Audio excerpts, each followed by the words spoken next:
Unrelentlessly positive. Innovative. Innovative? Innovative. Whatever.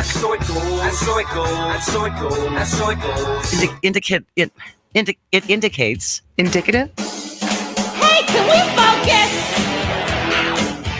Moving Wisconsin forward, one joke at a time. This is Kristen Bry with As Goes Wisconsin. Yada, yada, yada. Hello, Wisconsin!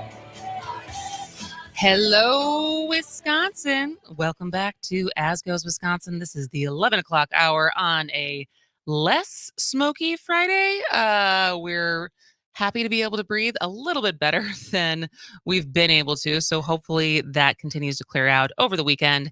And now that we've gotten through the first hour, we thought that we might actually try to break down and discuss some of the three kind of biggest cases that everyone thought would be the finale to this year's Supreme Court session. And so we have asked Professor Howard Schweber, who is a professor of political science and legal studies at the University of Wisconsin-Madison, to join us. He's an expert in constitutional law, judicial politics, free speech, and also, according to his bio, he makes great omelets and tells jokes that are much funnier than people realize. Well, that's wonderful. Professor, you and I have that in common. Well, I appreciate that. Well, welcome to the show. We're so happy to have you. So I guess yesterday it seemed like you were very busy. I think I saw you pop up on a lot of people's coverage of the affirmative action case. So let's start with that one. And so Sure. what are the actual implications? And does it matter at all as far like public versus private schools? But like where does this lead? And is this vague or is it pretty definite? It's extremely vague. Okay, great. The opinion starts out with a grand, strong, sweeping statement. Colleges may not use race as a factor in admissions. Blanket principle. And that applies to public institutions, and it applies to private institutions that receive public money. So Harvard was a party in the case because Harvard receives a lot of federal research funding, and there are federal statutes that say if you accept federal funding, one of the conditions of that is you have to comply with all the rules that apply to public institutions. The problem is that late in the opinion, there's a gigantic loophole. Chief Justice Roberts, who wrote the opinion, says, of course, any individual student can talk about their life experience and how their racial identity has affected their life experiences, and colleges can take that into account, which seems like a loophole that swallows the rule. Mm-hmm. So what we have is a kind of shift. That is, the burden shifts from the college admissions officials to the student. Colleges can't give a blanket preference based on race, but any individual student can accept the burden, so to speak, of explaining how their status as a racial minority has affected them, and then colleges can pay attention to that. That's incredibly ambiguous because it's not at all clear how those two things work. Is there a limit to how much weight a college can give to that factor? Can colleges treat essays that cite experiences as racial minorities as presumptively better evidence of overcoming adversity than other essays? If you imagine a lawsuit, and there will certainly be lawsuits, you can imagine a judge being asked to read every application essay from every applicant in a given year in order to decide whether the college has been treating those application essays that mention race differently from those that do not. If you're a college admissions officer at this point, you know what you can't do. You have to get rid of the procedures in place that assign, usually it's points. Usually race is one among numerous factors that are used to weight the evaluation of an application. You have to get rid of that system, but it's not at all clear what you can do to replace it. It's also not clear what this means for things like DEI programs on campus. The case only involved admissions, but what about race-targeted programs to help students succeed once they are on a campus? Are those now unconstitutional? And the answer is nobody knows. The last thing that nobody knows is there are already lawsuits percolating making the claim that what look like neutral programs, like the famous Texas program guaranteeing admission to the top 10% graduates of every high school, those kind of alternative programs should also be declared unconstitutional if they have the effect in practice of increasing minority representation because they are de facto racial preferences. So no one knows how far this goes. No one knows what acceptable practices now look like. We have a very clear statement about one thing that's not acceptable, the old kind of check the box mechanism, right? Yeah. It's an automatic preference if you check a box for racial identity. But beyond that, it's extraordinarily ambiguous. And I have to add one more comment. I know I'm rambling, but No, this is great. the students who will be most disadvantaged by this are the students we most want to reach. If you're a minority student who goes to a private high school or a well-funded public high school, you will have a college admissions counselor. Mhm. You might have savvy parents who understand how college admissions work. If you're wealthy, your parents might hire you an admissions tutor. And in fact, this is not a joke, you might even use ChatAPT to write an essay for you. Yeah. If you're a student at a poor school, you're unlikely to have a college counselor. Your teachers and administrators are unlikely to be able to walk through this kind of complicated set of what is, and how to craft an essay that, in a permissible way, appeals to what colleges are looking for.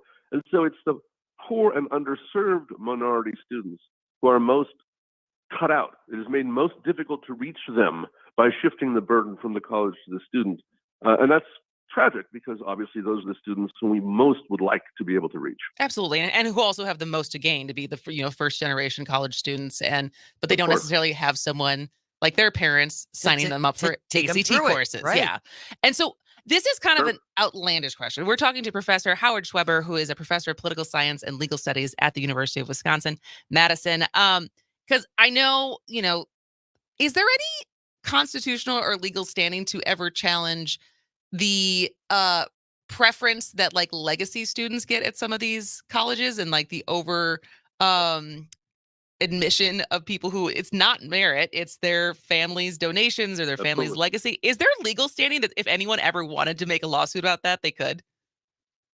Yeah, the answer is probably not. Although there the question is less law than politics. I'm hopeful that one consequence of this decision will be a renewed attention to the politics of college admissions, and particularly things like legacy admissions. Fully a third. So one of the parties in this case was Harvard. Fully a third of Harvard's entering class are either recruited athletes, and keep in mind we're talking about sports like tennis and crew. Recruited Mhm. athletes are 85% white. Legacies, children of alumni who are again overwhelmingly white, and children of donors. So a third, and among those groups, the admission rate is around 45%.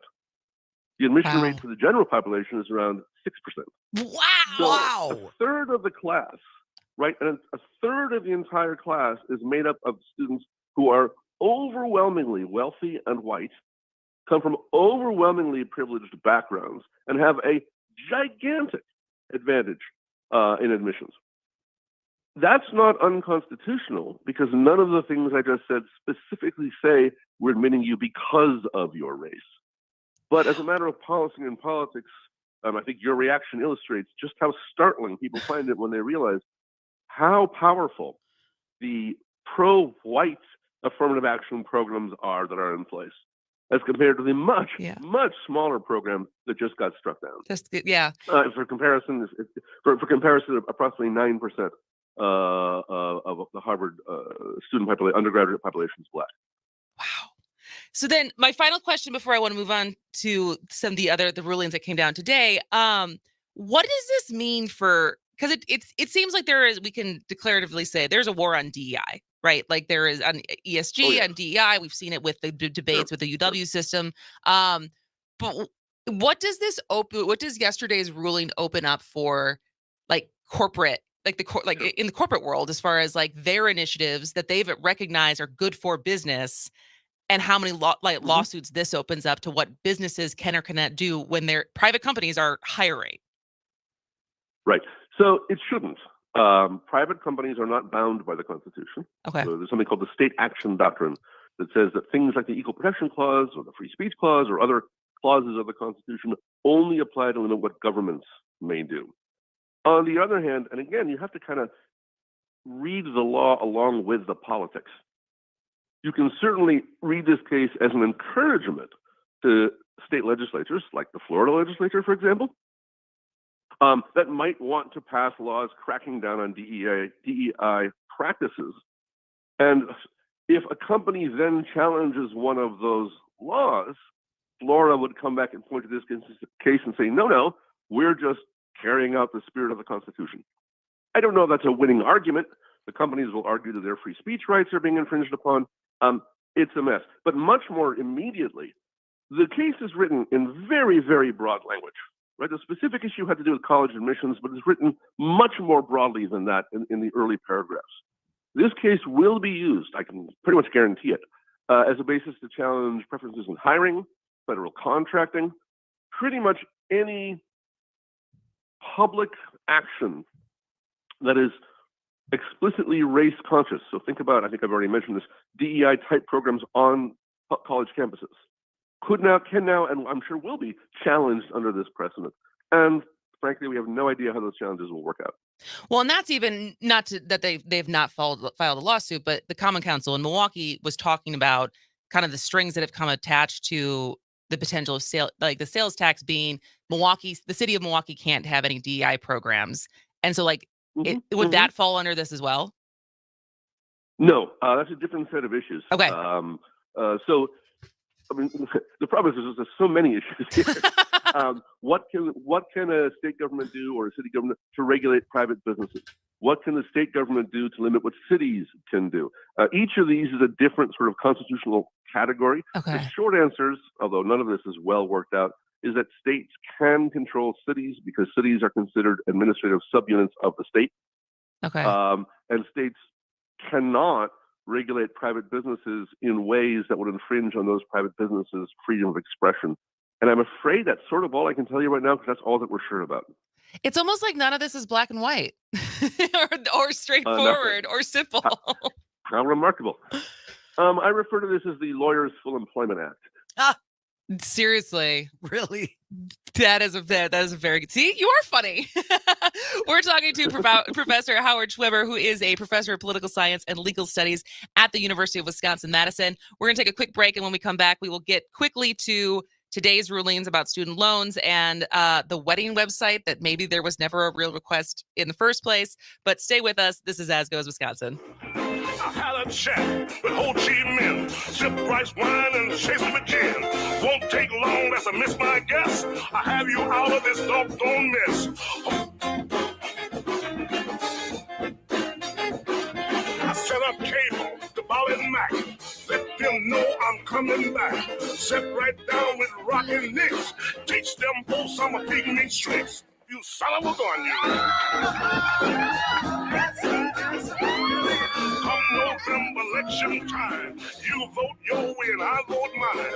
Case is a tie and the money gets spent. Vote for pygmy not for president. I am the judge. I am the judge. Everybody knows that I am the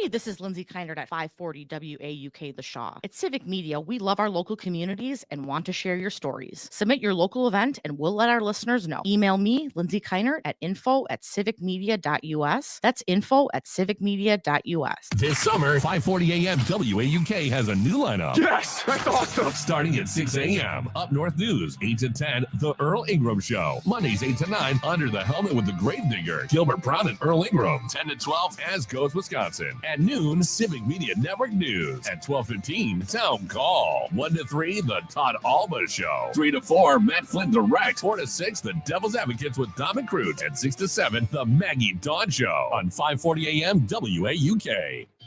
The Civic Media Network of radio stations across Wisconsin. We are your hometown radio, refreshed.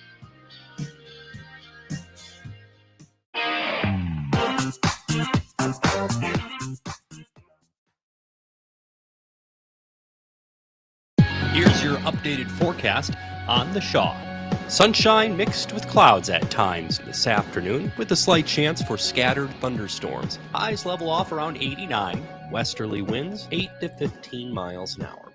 Slight chance for isolated storms tonight. Lows level off around 67. Overcast. Chance for isolated storms again tomorrow. High of 84. Cloudy skies expected. For Civic Media.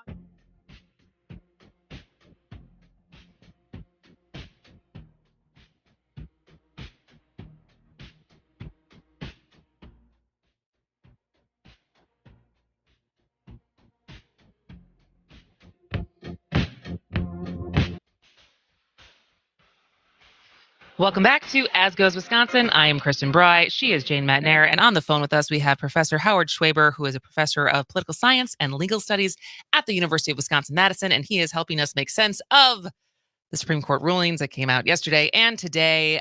So let's start off, Professor. What can we make out of the student loan ruling as far as what this, I mean, it seems pretty straightforward. It's just what we thought was going to happen is just not going to happen now? Well, that's right. It's unfortunately not straightforward because these things are never straightforward. So if we back up just last year, there was a case called West Virginia versus EPA.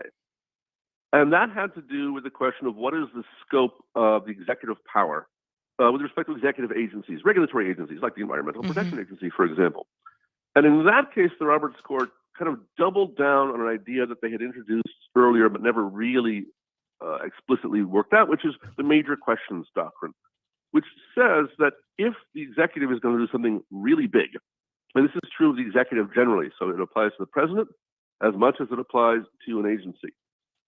If the executive is going to do something that involves, I should be specific, spending money in a really big way, then Congress has to have specifically authorized that use of money. This is because all spending must originate in the House of Representatives according to the Constitution, so Congress has special authority where spending money is involved. So this is a separation of powers argument. The difficulty is, of course, that there's no definition of what really big is. It's whatever the Supreme Court happens to think it is at a given moment. In this instance, this was, let me speak in defense of the Roberts Court for a moment, the most expensive executive order ever issued. That is, taken on its face just in terms of dollar value effects.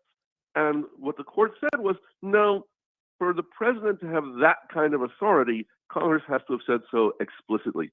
Biden was relying on a law that gave the president, and Trump had used the same law, emergency powers because of COVID to suspend student loan payments.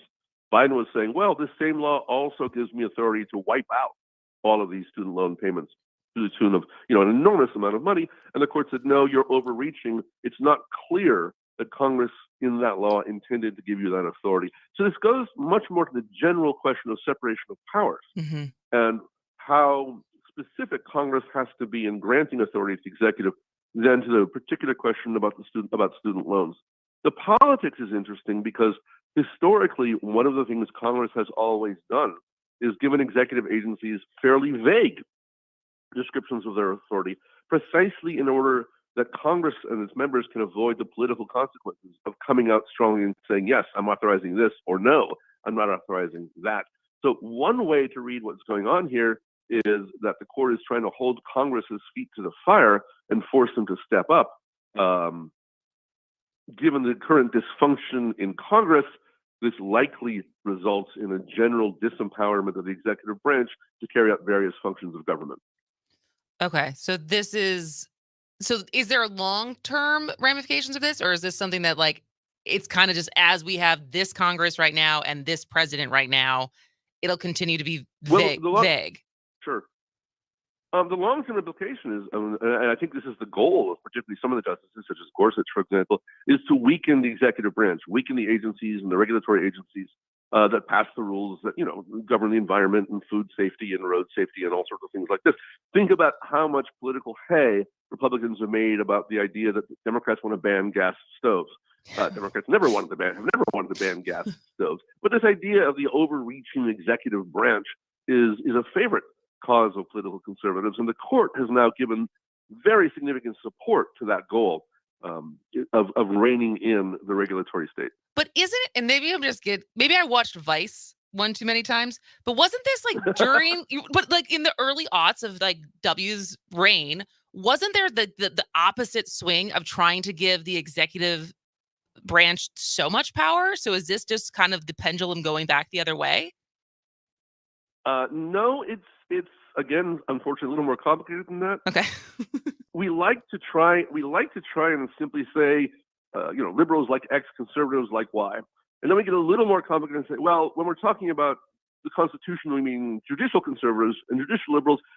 It's much worse than that. So judicial conservatives, and I think political conservatives generally, like a very strong presence in foreign affairs, military affairs, security, and police affairs, but want a weak executive branch, including the president, in domestic economic affairs. Liberal progressives tend to want the opposite. Got it. You can say the same about Congress or state legislatures, for that matter. Conservatives tend to want governments to be very powerful in, well, for example, regulating abortion. Just take one out, very recent example that's obviously in many people's minds. But to be much less powerful in regulating economic activities and businesses. And liberals and progressives tend to want the opposite. So there really isn't a straightforward who likes big government, who likes small government. It all depends on what government is trying to do. Shocking how that works out. Yeah. Professor, I know we only booked you for this for half hour. Do you have to go, or could we bring you back? Because I still want to talk about the wedding site, and we didn't even get to that, and we have to go to commercial. No, I'm happy to come back. Awesome, because hang on. this one feels bananas to me, considering that the website may be based on a lie, and yet now we have a ruling in favor of the website designer. So I can't wait to hear your take on this. So we are talking to Professor Howard Schweber, who is a professor of political science and legal studies at the University of Wisconsin-Madison, talking about, we just touched on yesterday's ruling and today's ruling on student loans. When we come back, we're going to talk about the free speech wedding website designer and whether or not it was a real request or not, but it is now law. So stay with us. This is As Goes Wisconsin.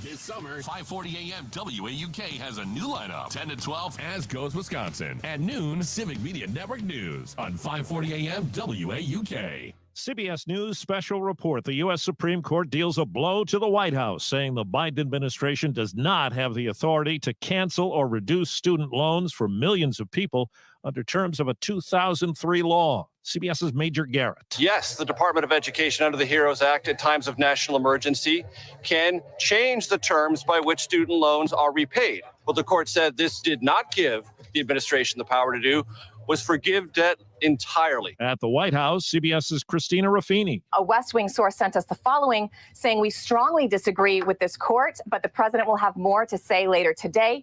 Also adding the president will make clear he's not done fighting yet and will announce new actions to protect student loan borrowers. And in another 6-3 ruling, the High Court ruled in favor of a Colorado graphic designer who refused to make wedding websites for same-sex couples despite a state law barring discrimination. CBS News Special Report. I'm Steve Kathan. News is brought to you by Gingras Thompson & Walks, a statewide team of personal injury lawyers getting you the justice you deserve. Call 855-954-1186 for a free consultation. For Civic Media News, I'm Stuart J. Waddles. Here's what you need to know in Southeast Wisconsin. An air quality warning is in effect for our area until noon, with the worst air quality currently in the state in the southwest portion. Forecasters anticipate that a shift in wind direction later today will bring relief and improve the smoke situation. A sign of gratitude is being shown this weekend. The Racine County Veterans Service Officer has information that's good for vets across the state. This is Sean Rivers. Milwaukee Zoo has Military and Family Day this weekend on the 2nd of July. And with tickets from our office, you can get up to 10 for you and your family.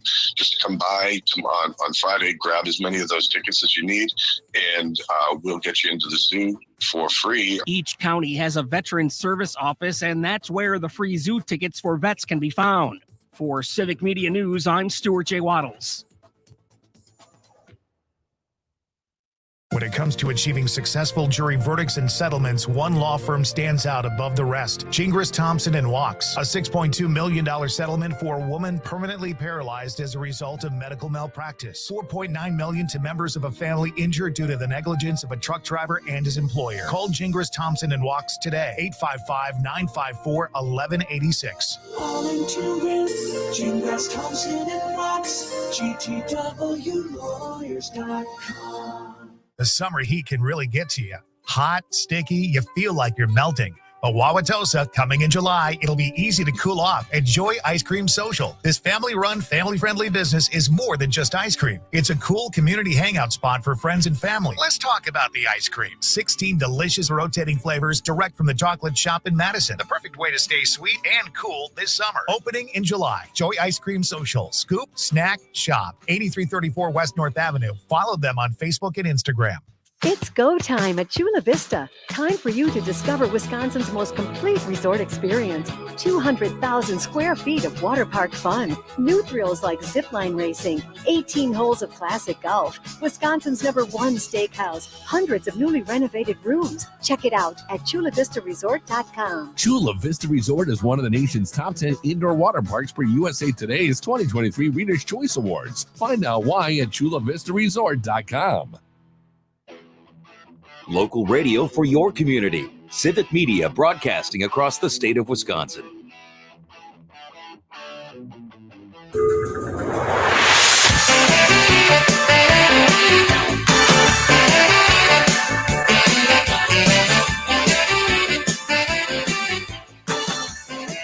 Welcome back to As Goes Wisconsin. I am Kristen Bry. She is Jane Matnair, and we are very grateful that our guest is sticking around with us to talk about this last ruling that came out today. Our guest is Professor Howard Schweber, who teaches political science and legal studies at the University of Wisconsin-Madison, where he's an expert in constitutional law, judicial politics, and free speech, which is exactly what this case about the website designer is dealing with. And so the Supreme Court ruled today in favor of an evangelical Christian web designer from Colorado who refuses to work on same-sex weddings in a decision that deals with a setback, I would say, to LGBTQ rights. So, Professor, what does this one mean?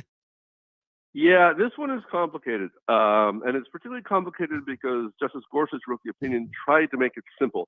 And sometimes trying to make complicated things simple is the opposite of helpful. Yeah. So let's start with a really basic principle. The government cannot compel you to express something you don't believe in. The original case about this back in the 1950s was that students may not be compelled to recite the Pledge of Allegiance. And it had nothing to do with religion. The actual case involved a kid who was a Jehovah's Witness, but the decision was purely about speech. You can't compel expression. Flash forward.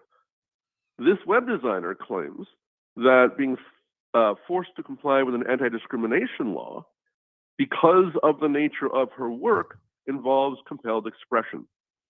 So, for example, supposing you had an actor who hired himself out to do voiceovers for commercials. Somebody wanted him to do a voiceover for a commercial that espoused the political position he didn't want. The government shouldn't be able to force him to do that ad. That's the argument. The tricky parts, there are at least three tricky parts here. Number one, is this web designer's work a matter of expression? Is this the equivalent to an actor being forced to say lines, that he finds philosophically odious?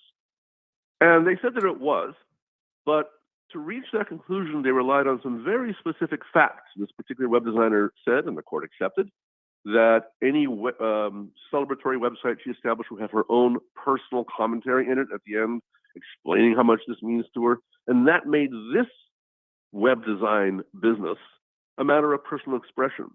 What that doesn't clarify at all is what if there wasn't that very specific circumstance? you remember the Masterpiece Cake Shop Yeah. case out of Colorado a couple of years ago, and that raised this very question. The baker claimed his cakes were self-expression, even though there weren't words on them. He claimed that anyone seeing these cakes used at a same-sex wedding would say, aha, the baker who made these cakes is expressing support for same-sex marriage, and therefore being required to make the cakes would require him to express this view that he didn't hold. On the facts of that case, that seems kind of tenuous. Here, it seems like they carefully cherry-picked a case where, because of these very specific facts, where the web designer says, I would always put my own words in my own paragraph at the end, and that's why this is expression. And Gorsuch leaned in on that to connect this to that bedrock principle against compelled expression. What this means for future cases that don't have those particular effects is completely unclear. Well, and that's the thing. I don't know how much you followed this because I think it came out pretty late, but this whole case feels very cherry picked. Like everything that it seems like the details as far as when she first put up, like everything around this person, like how many websites she's even made or how many she had made when the case first was filed. And also the fact that the Republic reported this week that the person supposedly that made the request, no one ever called this guy to feel like, who was he? And then they finally did. And the guy's married to a woman and is also a graphic designer who lives in San Francisco. So like if this is all true, how did the Supreme Court just rule on a case where there wasn't even an actual request or like a conflict? Well, that gets to the second weird thing about this case, which is what lawyers call standing. Usually, to bring a case, you have to show that you have something at stake, that you're involved somehow, that you're not just sort of an invented. Imagine a case brought by a fictional character, right? You have to show you're a real person who's at risk of suffering or real harm, and you have a stake in the outcome. In recent years, the Roberts Court has made a hash of standing rules. They have accepted cases that previous courts would never accepted in order to reach questions they wanted to reach. This one takes it to the level of caricature.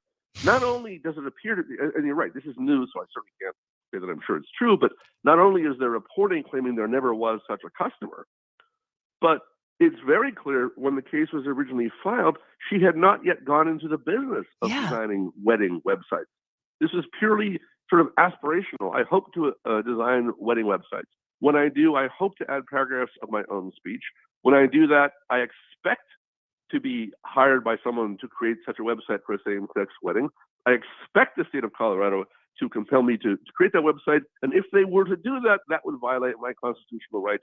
And on the basis of this gossamer line of speculation, the court accepted the case. And which only tells you how much they wanted. I mean, this is the follow-up to Masterpiece Cake Shop. They've been waiting for a case in which they could easily and clearly rule in favor of a religious person without mentioning issues of religious liberty. In other words, they wanted to make this about free speech, but in a way that specifically protects the prerogatives of religious individuals. The ruling, by the way, is not limited to religious individuals. When you make this about free speech, rather than about freedom of religion, it follows equally that the same web designer could refuse to do websites for weddings that involve a Democrat marrying a Republican, or Democrats, or Republicans, or short people, or anything else, as long as he can say, well, I have a strong view that I disapprove of this, and you can't make me express a contrary view through the conduct of my business. So it's opening the door. It's just opening the door for all kinds of discrimination. Absolutely. So now this is the third strange part of the opinion. I mentioned there were three. There are two questions now for future cases. So I get up and I say, listen, I run a business. I design websites. I should not be required to make a website celebrating a wedding that involves Catholics. Two questions have to be answered. One, do I genuinely have a belief that weddings, or let's say an interreligious marriage between a Catholic and a Protestant, do I genuinely have a belief that that's wrong? That is, am I genuinely being asked to express something that I disagree with? How carefully will a court examine my beliefs? This gets us back to the religion issue, because when people claim religious prerogatives, one of the things they have to claim is that they have a sincerely held religious belief. They're not just making it up for purposes of a lawsuit. Well, we will now have to ask that same question in a variety of contexts. That's one. The other piece is, as I mentioned, this case has very specific possibly made up, but very specific facts having to do with a web designer who, puts a paragraph of her own words in each website, etc. What will this do when we get back to Masterpiece Cake Shop? What will this do when someone claims what I do is expressive? What's the test? What's the test for whether the baker's wedding cake really expresses the message that the baker approves of the wedding? The old test until now has been reasonable observer. Would a reasonable observer attending this wedding, seeing this cake, say, aha, this baker is expressing support for same-sex marriage? Or would the reasonable observer draw no such connection? But in both this case and the Masterpiece Cake Shop case, the Roberts Court has increasingly moved toward something that looks a lot like we will take their word for it. Yeah. So it's all about this question of deference. If you take the person's word for it that they have a sincerely held belief, and you take the person's word for it or adopt their perspective that what they're doing is an expression contrary to that belief, then you have indeed opened the door to a wide range of discrimination. And Professor Schweber, I just don't understand how it's even legal to rule on hypotheticals. Well, that's that standing question. Under the U.S. Constitution, as interpreted by the courts in the past, you're exactly right. Hypothetical cases were never supposed to be ruled upon. You had to have, they're what's called advisory opinions. Opinions that say, well, if this were to happen, our advice is. In our system, the federal courts aren't supposed to rule on those questions. All I can say is that, there's a lot of criticism of the Roberts Court from various angles, people who disapprove of their rulings or their ideology or disagree with their philosophy. One area that's extraordinarily clear is that with respect to standing questions specifically, that is, with respect to the ability of the court to manipulate its docket to reach issues it wants to reach and ignore issues it doesn't want to reach, this court has been, it's difficult to overstate how unprincipled this court has been in the application of those rules. And for someone who is a constitutional, legal scholar, and I'm sure in your work and your colleagues, people run the gamut. As you say, there's judicial conservatives and judicial liberals. Sure, of course. When you talk to your colleagues, regardless of what their political ideology is, does everyone just kind of be like, this is bonkers? So this is why I was focusing so much on that standing question, right? On the standing question, yes. You don't have to be a liberal or conservative or anything else to recognize that taking this case is just contrary to 50 years of established practice, and even contrary to what the court says that it's doing. On the other issues, of course, it's much less clear. There's always room for philosophical disagreement on the meaning of the Constitution and how it plays out. One thing that is agreed to across the board are two things, actually. One, these cases are dramatically rewriting decades of jurisprudence. Now, that could be a good thing or a bad thing, depending on your philosophy, but they're certainly radical. The second thing is they're really ambiguous. They give very little guidance, very little clear guidance to people on the ground, whether you're an agent working for an anti-discriminatory discrimination agency or a college admissions counselor, or a baker or whatever. It's very little clear guidance to people on the ground of what is and is not permitted. And so a lot of this it's a strange combination of simultaneously very radical but very unclear. And that's a combination that basically invites much, much more litigation. Wow. So I guess my final question for you, Professor Schweber, since you are a professor, what grade would you, taking all the rulings in from this past year's cases for the Supreme Court, what grade would you give the Supreme Court for their interpretation of the law? That doesn't really work. The problem is that doesn't work because the grade ordinarily would be how accurately and thoughtfully and carefully have you interpreted, existing precedents. These guys are making this stuff from whole cloth. I tell you what, though, if I were teaching a course on, let's say, logic, and I was asked to grade this work in terms of its coherence and its rigor, a high D. Wow. A high D. High D in High logic. D. Okay. Well, I want to give them the benefit of the doubt. It's a high D. And Professor, I just think, speaking of bonkers, Clarence Thomas going on $500,000 trips around the world, Gorsuch, his cabin that he sold for an extra $2 million after he got on the bench, that just seems nuts to me. Well, it's even more nuts than you may or may not realize. So again, several things going on. The one that is the most disturbing is that there appears to be a pattern, and it really seems very clear, that through the Federalist Society and its head Leonard Leo, what is happening is that effectively conservative justices, once they take the bench, are being assigned a benefactor, assigned a billionaire who takes care of them and takes them to dinners and takes them on trips. And it's really an organized effort of some sort, is what it looks like. I know that's a weird statement, but for example, Harlan Crow, the guy who was involved with Clarence Thomas's actions, has a painting on his wall of himself, Thomas, and Leonard Leo. The guy who took, Alito up to Alaska has had multiple social interactions with Alito. Never knew him before he became a justice, but once he became a justice, was suddenly all over the guy. So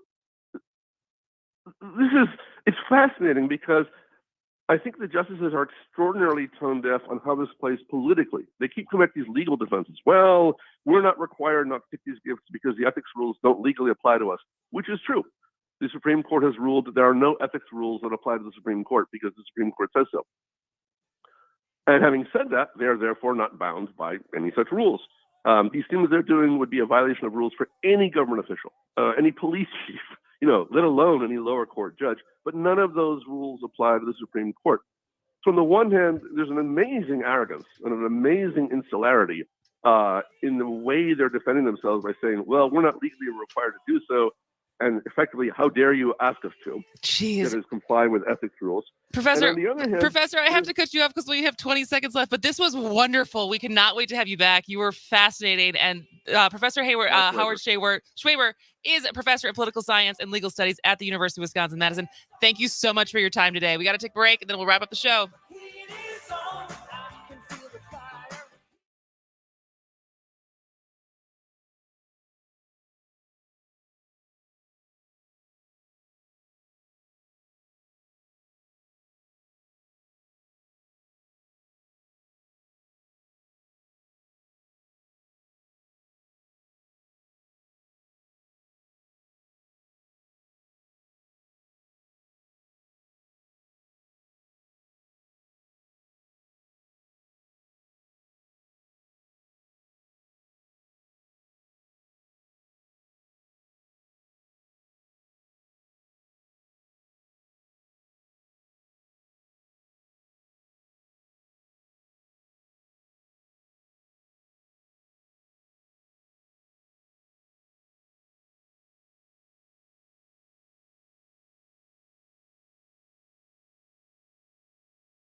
Welcome back to As Goes Wisconsin. I am Kristen Bry. She is Jane Madnair. Are you still dumbfounded by what Professor Schweber told us? I didn't have enough time to find a song about.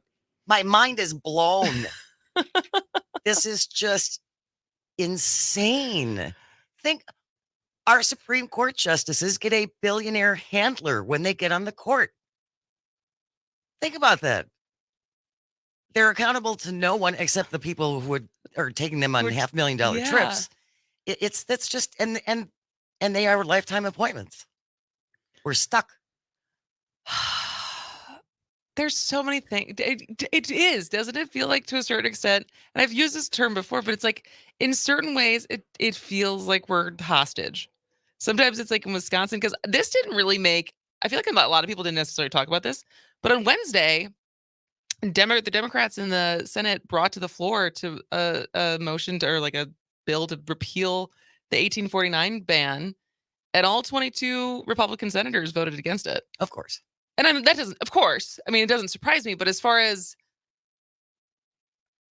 I feel like that barely made a blip, and that was even like, because they're now on record saying no, all 22 being like, no, we do not want to repeal a law that is from 1849. We think this is good law. So it's that, and it's, I heard this question this morning because on the floor yesterday, Robin Voss, as the assembly was debating and voting on the budget, which they didn't take any the Democratic amendments, of course, not shocking. And now it is at Evers' desk. I don't know if we'll get news today, but tomorrow is July 1st. So Governor Evers, I think, said yesterday that they were still looking, they had to look at it and probably line item veto it as much as they can muster, which is very, it's a very Oplander way to put that. So we'll see. We'll see if he, I think everyone's still thinking it'd be pretty unprecedented if he were to veto it altogether. But I got a email this morning from Matt Rothschild, who is about to retire, but he's still obviously working, from Wisconsin Democracy Project. But there was a open letter to Governor Evers, signed by a bunch of different organizations in Wisconsin, all in Wisconsin: Wisconsin Public Education Network, League of Women Voters, We Can, Fair Wisconsin, Voces de la Frontera, Citizen Action, Wisconsin for Fair Maps, Wisconsin Democracy Campaign, not project, I said that wrong, asking the governor to veto the whole bill. Wow. I don't think that's going to happen. I don't think it's going to happen either. But that was a tangent from saying on the floor, Voss said yesterday, he's like, I think that we are representing the people. Oh, he said, we know what they want. We know what they want. We know what you want. And I was listening to a different program this morning where a Republican was saying, well, they have the supermajority. They have, that's because of gerrymander. That's because of the gerrymandering. But that is their justification for they are in lockstep with their voters. This is what they want, and that thus, like, polling be damned. Decades of minority rule, you guys. And I want to be careful sometimes with that, and this is probably a bag to open with 4 minutes left in the show that is dangerous. But when we talked to John Johnson 2 weeks ago, I think, yeah, who is a research fellow at Marquette, and he was, kind of giving the reality check of if neutral maps are drawn, it's still likely a Republican legislature. Would it be a supermajority, though? Probably no. I don't think it would not be a supermajority. But as far as between the power of incumbency, how polarized how much we've segregated ourselves based on political leanings. But I do want to be careful that, even if we get new maps, that we're not gonna. It's not going to be a panacea. Yeah, it's still fix Republicans sure. could still very much have one or both chambers. Right. And so, but it also just feels like until there's more political ramifications from Republicans who don't agree with the extreme measures that the Republicans that are elected are taking, and same thing with independents in any of those districts, until some of this popular stuff that they don't necessarily agree with, all abortions are illegal, or they do want us to get somewhere with medical marijuana, or they do want us to not have permitless carry, and all of these different things, until they override that and like hold their nose and vote for a Democrat instead of just voting down party lines, no matter how extreme some of the Republicans who are running are. Like, I think we have to brace ourselves for the fact that even if we got new maps, that not everything's going to be like a utopia. Well, but again, a lot of it is about messaging, and a lot of it is about people understanding who is responsible. So the next time there's a mass shooting, God forbid, I hope there's never another one. The next time there is, and all the Republicans come out and say it's healthcare, it's mental health, it's our children's mental health. Well, they just cut mental health care from governor's budget. They just cut child care counts from the governor's budget. I don't want to hear about how they're the party of life. It's baloney. Yeah. Well, to end on a high note, since we did have James Malouf on earlier when talking about WFHR, congratulations to Pam Hilke up in WFHR. Yes, our friend Pam. This week marks her anniversary when she was first hired at the station in 1977. Wow. So she's been in the radio game almost as long as you. When was your first job? 1981. So yeah. Pretty close. Pretty close. Not that she was doing on-air stuff, but like she has been a mainstay. Yes. And so congratulations on your anniversary, Pam. Absolutely. We appreciate you. We hope to get up there one of these days. That's true. That's true. What do you have planned this weekend? I am going to be staying in the house and away from the heat. It is hot. It's really hot. It is really hot. And I think I have successfully neglected my hanging potted plant long enough, so now it's dead. Oh. So I'm ahead of my usual curve. Do you have experience, and then we'll close out the show. So I have a hanging fern that I've kept alive. Okay. And there is a nest in there with 5 eggs. Oh. And luckily the mama bird is not aggressive. Like she has not attacked me. That's because they're not hatched yet. Okay. Because what should I do? Because like she flies, I can see her fly out every time because it's right on our front door. So every time I leave my front door, she flies out. But I'm a little nervous once these things hatch. Is it a robin? I don't think so. It's small. Okay. Then I don't think you have to worry so much. I can still water the plant, right? Oh, I would be careful. Not once the babies come. Not once they hatch. Okay. So maybe because you're gonna force them to fledge. The fern may be sacrificed. It might be goodbye fern. All right. Goodbye fern. Hello chicks. All right. Well, thank you for texting and calling and being a part of the show today and every day. Have a wonderful weekend. This has been As Goes Wisconsin. We'll see you on Wednesday. Have a very great holiday. See you then.